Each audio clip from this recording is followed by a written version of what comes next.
السلام علیکم، welcome to our channel Novelistan Urdu novels library. کیسے ہیں آپ سب لوگ؟ امید ہے سب خیریت سے ہوں گے، ٹھیک ٹھاک ہوں گے اور ہمارے ناولس کو انجوائے کر رہے ہوں گے۔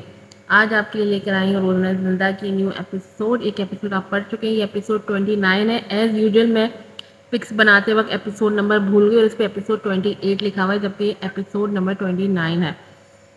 اور لاسٹ ایپیسوڈ میں آپ نے دیکھا کہ صبرین صاحبہ کا دماغ کھلی گھوم چکا ہے اور وہ ڈائیورس کا مطالبہ کر رہی ہے شہزام سے، اور شہزام بالکل بھی مجھے نہیں لگتا کہ وہ ڈیورس دینے کے موڈ میں ہے، لیکن اللہ معاف کرے یہ آدمی کبھی نہیں سدھرے گا۔ مجھے لگتا ہے قبر تک ایسے ہی جائے گا اپنی انا کے ساتھ اور اپنی روڈنس کے ساتھ۔ مطلب حد ہو گئی، اتنا کچھ ہو گیا، لیکن ان کی تو اللہ معاف کرے، کیا کہتے ہیں اس کو، مجھے لفظ بھی ذہن میں نہیں آ رہا۔ مطلب ایگو اتنی بڑی ہے کہ ابھی بھی اس کو ایسا لگ رہا ہے کہ وہ آئے گی، اسے معافی مانگے گی تو یہ معاف کرے گا۔ حد ہو گئی ہے شہزام کی، کیا کہنا چاہیے، خود پسندی سے دو، خود پسندی کہتے ہیں نا، خود پسندی ہی کہیں گے۔ صبرین صاحبہ نے تو شہزام کے کو چاروں خانے چت کر دیا ہے۔ وہ جو سوچ لیتے کہ آ کے معافی مانگیں گی، وہ ان سے معافی تو گھنٹہ مانگیں گی، سیدھا سیدھا ڈائیورس کا مطالبہ کر دیا ہے۔ بیچارہ اتنے پیار محبت سے کیک لے کر گیا تھا، اور صبرین نے اس کی کیا کہنا چاہیے، امیدوں پہ سارا پانی پھیر دیا اور بالٹی بھر بھر کے پھینکا ہے، پھس ہو گیا بالکل تو شہزام۔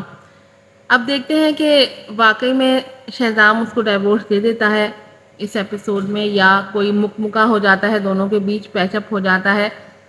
یہ سب دیکھنے کے لیے، جاننے کے لیے آپ کو پوری ایپیسوڈ دیکھنی پڑے گی روزانہ زندہ کی ایپیسوڈ نمبر 29۔ تو جلدی سے جا کر کے چینل کو سبسکرائب کیجیے، ویڈیو کو لائک کیجیے گا، شیئر کیجیے گا، اچھے اچھے ریویوز بھی دیجیے گا۔ بڑھتے ہیں اپنی ایپیسوڈ کی طرف۔ ایپیسوڈ نمبر ہے 29۔ ناول کا نام ہے روزانہ زندہ، رائٹر ہے اس کی رقص بسمل۔ اس کی بند پلکوں کی باڑ سے آنسو نکل آئے تھے۔ شہزام یہ دیکھ کر دنگ رہ گیا۔ آج سے پہلے اس نے جانا ہی نہیں تھا کہ کوئی عورت جب رو رہی ہوتی ہے، سخت سے سخت مرد کا دل بھی پگھل جاتا ہے۔ اس کے دل نے چاہا وہ اس کے آنسو پوچھ لے، لیکن اس نے سختی سے خود پر قابو پا لیا۔ اب اسے چال چلنی تھی۔ تمہیں 3 سال تک میرا شیف بننا پڑے گا، تب میں تمہاری ریکویسٹ پر غور کر سکتا ہوں۔ اس کی بات پر ایک طنزیہ مسکراہٹ صبرین کے چہرے پر پھیل گئی، جس نے شہزام کو جھنجھوڑ کر رکھ دیا۔ قانون کہتا ہے کہ ایک شادی شدہ جوڑا 2 سال تک الگ رہنے کے بعد طلاق کی درخواست دے سکتا ہے۔ چونکہ تم آج مجھے طلاق نہیں دینا چاہتے، تو میں بس انتظار ہی کر سکتی ہوں، اور مجھے یقین ہے 2 سال پلک جھپکتے ہی گزر جائیں گے۔ میں انتظار کر لوں گی۔ وہ جیسے ہی ایک فیصلے پر پہنچ چکی تھی، اس نے سختی سے شہزام کا ہاتھ جھٹکا اور انہی قدموں پر پلٹ گئی۔ اسے روکنے کی بجائے شہزام سرد انداز میں مسکرایا۔ میری طرف سے صرف ایک لفظ ہوگا، اور اس پورے ملک میں کسی اٹارنی کو ہمت نہیں ہوگی کہ ہماری طلاق کا کیس لے سکے۔ بھلے کسی بھی عدالت کا در کھٹکھٹاؤ، کوشش کر کے دیکھ لو صبرین بیگم۔ لیکن جب وقت آئے گا تو تمہیں 3 کی بجائے 30 سال میرے ساتھ گزارنے پڑیں گے۔ وہ ہنسا، اور اس کی طنزیہ ہنسی نے صبرین کے قدم وہیں روک دیے تھے، جیسے کسی نے زنجیر ڈال کر قید کر دیا ہو۔ بے اختیار اس نے مڑ کر اس خوبصورت شخص کو دیکھا۔ ایمانداری کی بات تو یہی تھی کہ اسے بالکل اندازہ نہیں تھا کہ وہ کس سے معاملہ طے کر رہی ہے۔ وہ یہ بھی نہیں کہہ سکتی تھی کہ وہ ایک عام آدمی ہے، کیونکہ شیس ابراہیم جیسا امیر شخص اس کا دوست تھا۔ وہ یہ بھی نہیں کہہ سکتی تھی کہ وہ امیر شخص ہے، کیونکہ صبرین نے اسے کبھی لگژری قسم کی کار چلاتے نہیں دیکھا، نہ ہی وہ کسی ولا میں رہ رہا تھا۔ میں تمہاری بلیک میلنگ کے آگے ہتھیار نہیں ڈال سکتی سونی صاحب۔ تمہارے جیسے شخص کے ساتھ رہنے سے بہتر ہے میں کاغذات پر دستخط ہی نہ کروں۔ صبرین کی آواز سے سنگ دلی چھلک رہی تھی۔ وہ اسے بنا دیکھے مڑ کر تیز تیز قدموں سے آگے بڑھ گئی۔ آفٹر آل اب اس کے پاس کھونے کو کچھ رہا ہی نہیں تھا۔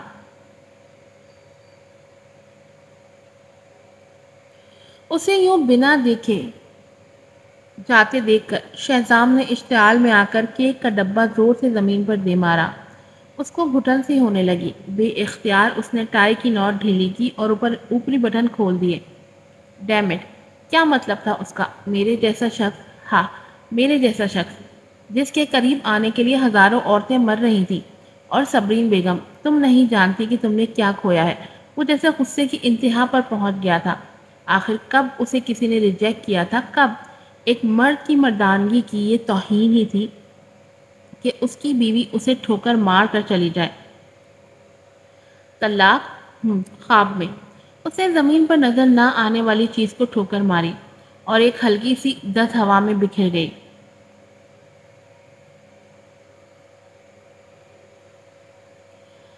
یزدانی ولا۔ ادھر تقریب ختم ہونے کے بعد سب لوگ جعفر کے صاحب کے گھر پر جمع ہو گئے تھے۔ عزت کے ہاتھ میں موبائل فون تھا، جہاں یوٹیوب پر کچھ دیر پہلے کی بربادی کی ویڈیو کلپ چل رہی تھی۔ اس کے چہرے کا رنگ بدل کر مردے جیسا ہو گیا تھا، جیسے اس نے کوئی بھوت دیکھ لیا۔ یہ فقط کچھ گھنٹے پہلے کی بات تھی اور اتنی جلدی کلپ وائرل ہو گئی تھی۔ حیرت کی بات تھی کہ کچھ ہی دیر میں اس کے ویوز 1 کروڑ تک پہنچ گئے تھے۔ یہ اس کی توقع سے زیادہ آگے ہو گیا تھا۔ اس کا باپ زخمی شیر کی طرح ادھر سے ادھر دھاڑ رہا تھا۔ تم ناہنجار لڑکے، دیکھو دیکھو اپنے کارنامے، تم نے مجھے پورے شہر میں کیسا رسوا کر دیا ہے۔ ساتھ ہی ایک زوردار تھپڑ نے عزت کے گال کی اچھی خاصی تواضع کر دی تھی۔ سب لوگ دم سادے یوں بیٹھے ایک دوسرے سے نظر چرا رہے تھے جیسے ان کا قصور ہو۔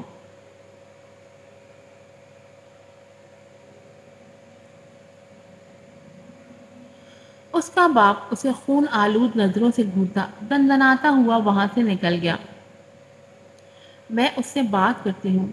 اس کے پیچھے اس کی ماں بھی دانت پیستی باہر بھاگی تھی، لیکن جاتے جاتے اسے ایک خبردار کرنے والی گھوری سے ضرور گھورا تھا۔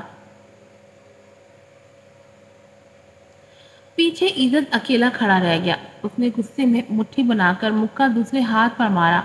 اس کی آنکھیں سرخ ہو رہی تھی جیسے خون چھلک رہا ہو۔ عزت! آبش نے اس کے کندھے پر ہاتھ رکھ کر اسے متوجہ کیا، لیکن عزت نے غصے میں اس کا ہاتھ جھٹک دیا۔ تو یہ تم تھی جو میرے موبائل سے آج تصاویر چیک کر رہی تھی؟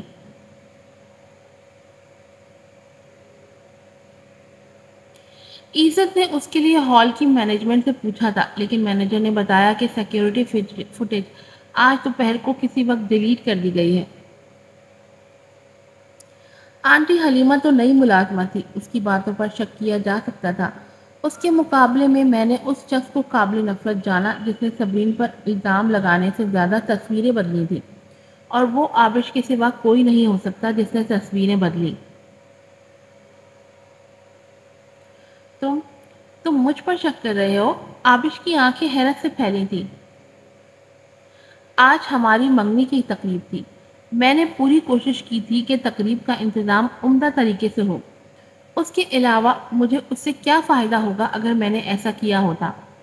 سب لوگ ہی مجھ پر الزام تراشی کر رہے ہیں۔ وہ کانپ رہی تھی، جبکہ اندر سے جرم کھلنے کا ڈر تھا جس نے اسے کانپنے پر مجبور کیا تھا۔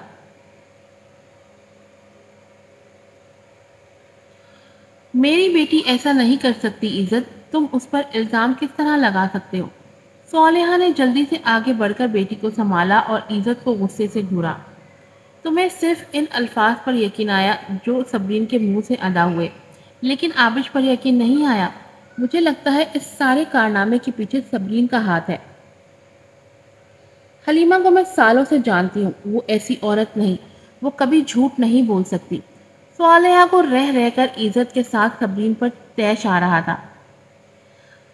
امی بس کریں، آبش نے کمزور سی آواز بنائی، جیسے ہمت جواب دے گئی ہو۔ اس نے اپنا سر ہاتھوں میں تھامے رکھا تھا، ایسے جیسے اسے گہرا صدمہ پہنچا ہو۔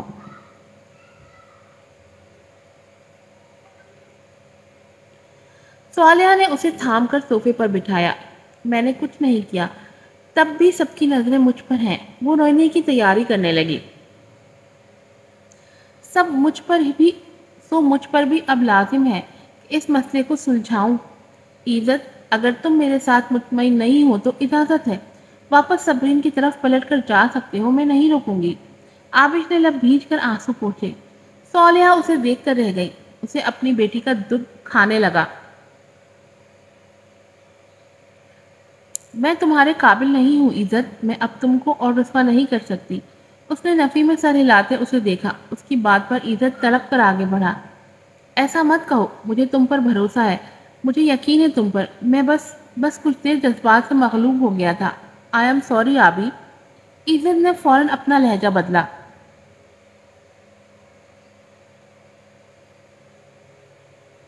اس کا باپ اس سے آج خاصا مایوس ہو گیا تھا۔ اب یہ آبش جو کہ مستقبل میں جعفر یزدانی کی جانشین تھی، سمیٹ کی مالکہ بھی تھی، اگر اس نے اسے بھی کھو دیا تو کیا بچے گا اس کے پاس؟ وہ کبھی پھر اپنی کمپنی میں پوزیشن نہیں سنبھال پائے گا۔ اس میں تمہارا قصور بھی نہیں عزت۔ صالحہ نے ایک گہری سانس بھر کر افسردگی سے اسے دیکھا۔ صبرین کو ہم نے پالا، تعلیم دلائی، اور نتیجے میں اس نے کیا کیا ہمارے ساتھ؟ ہماری تقریب برباد کر دی، ہمیں پورے شہر میں رسوا کر دیا۔ اس نے سمیٹ کی ساکھ برباد کر دی جسے بنانے کے لیے ہم نے دن رات ایک کیے تھے۔ کتنی ناشکری اولاد نکلی میری۔ اس کی بات پر آبش بے بسی سے مسکرا دی۔ مجھے اب بھی حیرت ہے، کیا وہ اب بھی یہ سب جاری رکھے گی؟ مجھے کوئی اعتراض نہیں عزت۔ اگر اس نے بات ادھوری چھوڑ کر عزت کو معصومیت سے دیکھا جو خود تذبذب کا شکار تھا، میں اسے یوں ہی سزا دیے بنا نہیں چھوڑ سکتا۔ نہیں، میں جانتا ہوں وہ میرے ماموں کے ولا کی رینوویشن پر کام کر رہی ہے۔ میرے پاس اسے سزا دینے کے لیے ایک طریقہ ہے۔ عزت کی آنکھوں میں کچھ سوچ کر خطرناک چمک لہرائی تھی۔ اگر کچھ دیر پہلے تک وہ صبرین کے لیے خود کو قصوروار محسوس کر بھی رہا تھا، تو اب آبش کی باتوں نے اس کی گلٹ مٹا دی تھی۔ اب اس کے دل میں صبرین کے لیے نفرت ہی نفرت تھی۔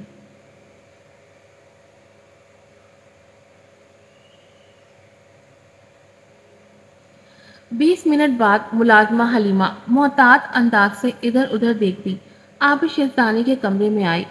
وہ کافی حد تک گھبرائی ہوئی لگ رہی تھی، اس کی آنکھوں میں ڈر کا واضح احساس جھلک رہا تھا۔ چھوٹی بی بی، آج سیریمنی میں جو کچھ ہوا، کیا مالک اور مالکن مجھ پر شک کر رہے ہیں؟ جبکہ آپ اچھی طرح جانتی ہیں کہ میں بے قصور ہوں۔ یہ آپ ہی تھیں جس نے مجھے جھوٹا الزام لگانے پر مجبور کیا۔ سب ٹھیک ہے، پریشان مت ہو، میں پہلے ہی ان کے دماغ سے یہ خیال نکال چکی ہوں۔ آبش یزدانی نے پرس سے کریڈٹ کارڈ نکالا اور ملازمہ کی آنکھوں کے آگے لہرا کر اس کے ہاتھ میں پکڑا دیا، پھر آہستگی سے اس کی مٹھی بند کر دی، جس پر ملازمہ حیرت سے اسے دیکھ کر رہ گئی، جبکہ اس کی آنکھوں میں لالچ کی چمک تھی، جیسے 100 وولٹ کا بلب جل اٹھا ہو۔ یہ تمہارا انعام ہے، اپنا منہ سختی سے بند رکھنا۔ میں بالکل بھی نہیں چاہوں گی کہ کسی کو آج کے واقعے کی بھنک بھی ملے، سمجھ گئی؟ آبش نے خبردار کیا۔ ملازمہ حلیمہ کی آنکھیں کارڈ میں اتنے سارے پیسے دیکھ کر چمکنے لگی تھیں۔ اس نے جلدی سے کارڈ اپنی قمیض کے گلے کے اندر ڈال دیا۔ جیتی رہیں بیبی، مجھے آئندہ بھی آپ کے کام آ کر خوشی ہوگی۔ ایک اور بات دھیان سے سننا۔ آبش کے ہونٹوں پر شیطانی مسکراہٹ آئی۔ دادی ماں کا حد سے زیادہ خیال رکھنا، میں نہیں چاہتی ان کی طبیعت میں بہتری آئے۔ کوشش کرنا کہ آبش نے ہاتھ نیچے لہرا کر ایسا اشارہ دیا جیسے کہہ رہی ہو ڈاؤن۔ بہت اچھے سے خیال رکھنا، اس نے سرگوشیانہ انداز میں ملازمہ کو خبردار کیا، جسے سن کر ملازمہ حلیمہ اپنی جگہ پر ششدر رہ گئی۔ ایک کرنٹ سا اس کے وجود میں دوڑ گیا۔ سچ میں آبش کا سنگ دلانہ حکم سن کر اس کے رونگٹے کھڑے ہو گئے تھے۔ کس قدر ظالم تھی چھوٹی بی بی، کوئی اپنی دادی کے ساتھ بھی ایسا کرتا ہے؟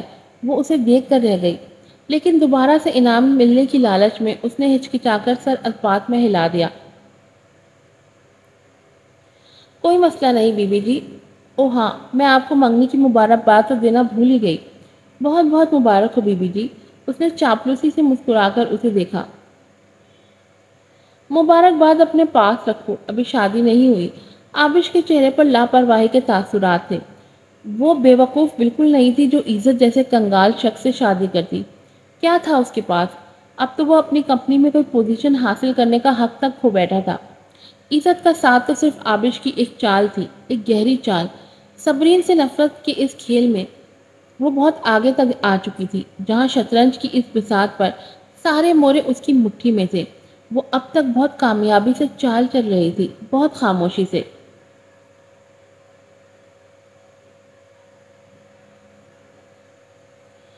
دوسرے دن صبح کے 7 بجے تک صبرین ابھی تک سستی سے بستر پر پڑی ہوئی تھی۔ اسے آج کچھ الگ اور بدلا بدلا سا لگ رہا تھا۔ آج اسے جلدی سے اٹھ کر شہزام کے لیے ناشتہ بنانے کی فکر نہیں تھی۔ آج کا دن ہر فکر سے آزادی لیے ہوئے تھا۔ وہ کافی دیر تک چت پڑی چھت کو گھورتی رہی۔ تبھی فون کی بیل ہونے لگی۔ صبرین نے فون اٹھا کر کان سے لگایا جہاں سائٹ کے بلڈر کی پریشان کن آواز سنائی دی۔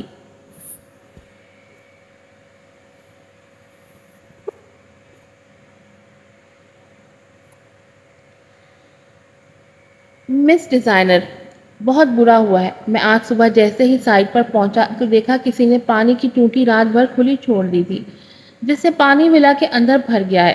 یہ سن کر صبرین اچھل کر بیٹھ گئی۔ جلدی جلدی بیڈ سے پاؤں اتار کر چپل پہنی، واش روم کی طرف بھاگتے بھاگتے فون کان سے لگائے بولی، پریشان مت ہو، میں بس ابھی پہنچ کر دیکھتی ہوں۔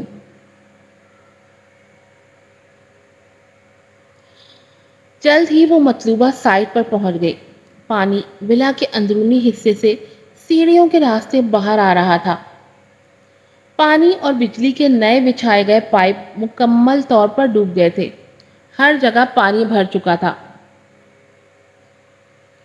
بلڈر بیچارہ ایک طرف کھڑا پریشانی سے ہاتھ مسل رہا تھا۔ سب ختم ہو گیا ڈیزائنر صاحبہ، سب کچھ برباد ہو گیا۔ وہ رونے کے قریب تھا۔ میں نے بجلی اور پانی کے پائپ مکمل جانچ کی ہے۔ پوری رات پانی میں بھیگنے سے وہ ناکارہ ہو چکے ہیں۔ اب ہمیں کیا کرنا چاہیے ڈیزائنر صاحبہ؟ ولید صاحب یقیناً پہنچ کر اس کا معائنہ کریں گے۔ میں ہر جانا افورڈ نہیں کر سکتا ڈیزائنر صاحبہ۔ بلڈر کو تو اپنا نقصان ہی نقصان نظر آ رہا تھا۔ مجھے اچھی طرح یاد ہے جب میں رات کو ادھر سے گیا تھا تو سارے سوئچ آف کر کے گیا تھا۔ پھر یہ سب بلڈر سار ہاتھوں میں تھامے روحان سا کھڑا تھا۔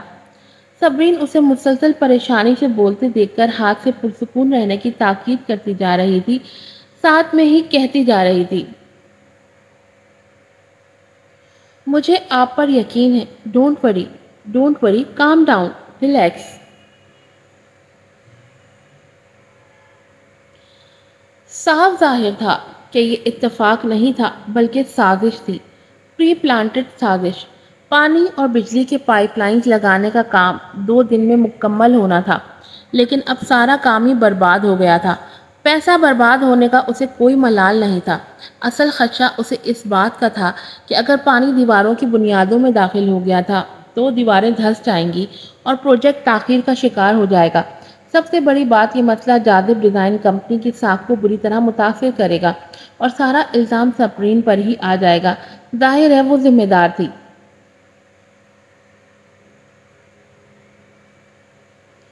جاذب ڈیزائن کمپنی نے حال ہی میں میلبورن میں اپنے قدم جمائے تھے۔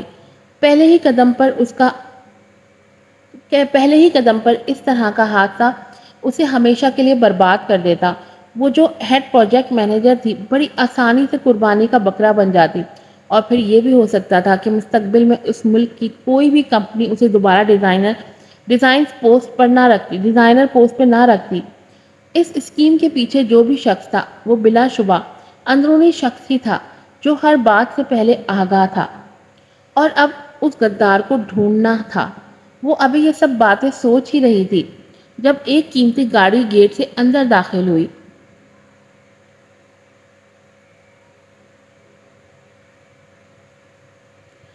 اس میں سے ولید گردیزی، سنیا دورانی اور اس کا بوڑھا باپ رحمت گردیزی باہر نکلے۔ ڈیڈ، یہ ولید کا نیا گھر ہے، آپ یہاں پہلی بار آئے ہیں، سو اب آپ آرام سے پورا ولا دیکھیے گا۔ سنیا نے اپنے باپ کا ہاتھ تھام کر گاڑی سے نیچے اترنے میں مدد کی اور مسکرا کر کہا،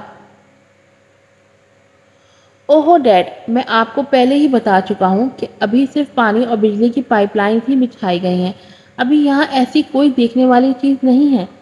ولید گردیزی ڈرائیونگ سیٹ سے اتر آیا، اس کی آواز میں بےساری کا عنصر نمایاں تھا۔ یقیناً سنیا اپنے باپ کو زبردستی سائٹ پر لائی تھی، اور اس کے پیچھے کیا سازش تھی؟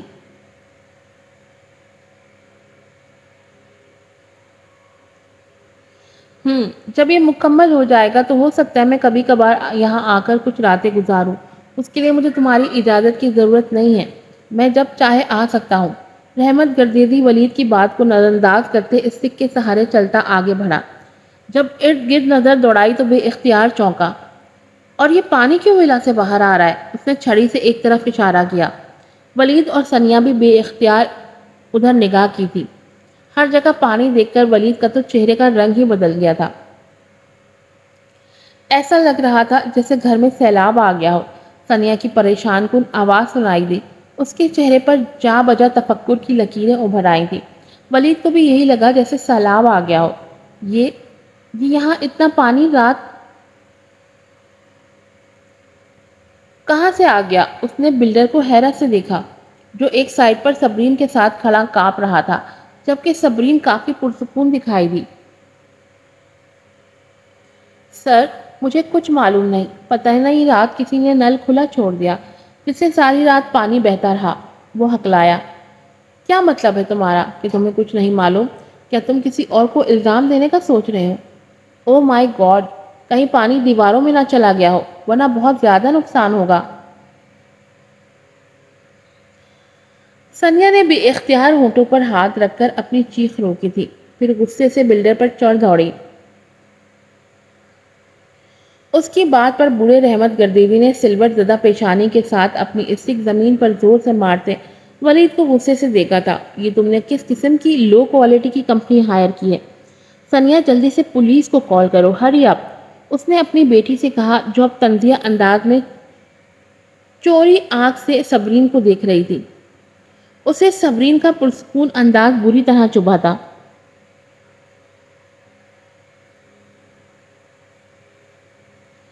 یہ سن کر بلڈر کا رنگ ہی اتر گیا۔ اس کی ٹانگوں نے اس کے وجود کا بوجھ اٹھانے سے انکار کر دیا۔ ایسا لگ رہا تھا جیسے بس وہ ابھی گر پڑے گا۔ اگر بات پولیس تک گئی تو اس کی ساکھ برباد ہو جائے گی، پھر وہ زندگی بھر سر نہ اٹھا سکے گا، نہ اپنے قدموں پر کھڑا ہونے کے لائق رہے گا۔ صبرین اس سے دور نہیں تھی۔ اس نے جلدی سے اسے سنبھالا اور آنکھ کے اشارے سے پرسکون رہنے کی تاکید کی۔ بالکل، پولیس کو کال کریں۔ صبرین نے اعتماد سے ثانیہ کو دیکھا۔ لیکن ٹھہریے، میں خود ہی کال کر کے بلاتی ہوں۔ وہ یہاں آ کر یہ ضرور چیک کریں گے کہ اس سب کے پیچھے کس کا ہاتھ ہے۔ صبرین نے کندھے اچکا کر اپنا موبائل نکالا۔ اس کی بات پر ثانیہ نے آنکھیں چھوٹی کر کے صبرین یزدانی کو گھورا۔ صبی، کیا تم کسی اور پر الزام لگانا چاہتی ہو؟ یہ اس کے اندر کا چور بول رہا تھا، جس سے اس کے چہرے کا رنگ بدل کر پیلا پڑ گیا تھا۔ ایک پروجیکٹ مینیجر کی حیثیت سے تم کو اپنی غلطیوں کا پتہ ہونا چاہیے۔ تم سب کے پاس ولا کی چابیاں ہیں اور ساتھ ہی پاسورڈ بھی معلوم ہے۔ کسی باہر کے آدمی کا کیا کام؟ اس نے توشی سے کہا۔ پھر وہ ولید کی طرف ایڑیوں کے بل گھومی۔ ولید، میں جانتی ہوں تم نے اپنا پروجیکٹ اسے کیوں دیا ہے، کیونکہ تم اسے پسند کرتے ہو، لیکن اسے بھی اپنے فرائض سمجھنے کی ضرورت ہے۔ سونیا کی بات پر کہ ولید صبرین کو پسند کرتا ہے، اس کے باپ رحمت گردیزی کو دھچکا سا لگا، اور یقیناً ثانیہ درانی یہی بات باپ کے کانوں میں ڈالنا چاہ رہی تھی۔ کیا؟ وہ دھاڑا۔ تم اس لڑکی کو پسند کرتے ہو؟ رحمت گردیزی تو یہ سن کر زمین پر گرنے کے ہی قریب ہو گیا۔ ثانیہ نے جلدی سے سنبھالا۔ آج کی ایپیسوڈ نمبر 29 یہیں پر ختم ہوتی ہے۔ ایک نیا سیاپا۔ اب اللہ معاف کرے، ایک اور نئی کہانی۔ سکون اس ناول میں آپ کو کبھی بھی نہیں ملنے والا۔ اگر آپ یہ سوچ رہے ہیں کہ آپ سکون سے رہیں گے تو میں آپ کو بتا رہی ہوں، آپ بالکل بھی سکون میں نہیں رہ سکتے۔ ایک اور نیا ٹویسٹ، ولید گردیزی کے ابا اب یہ پنگے کریں گے۔ پھر ملوں گی آپ سے نئی ایپیسوڈ کے ساتھ۔ السلام علیکم۔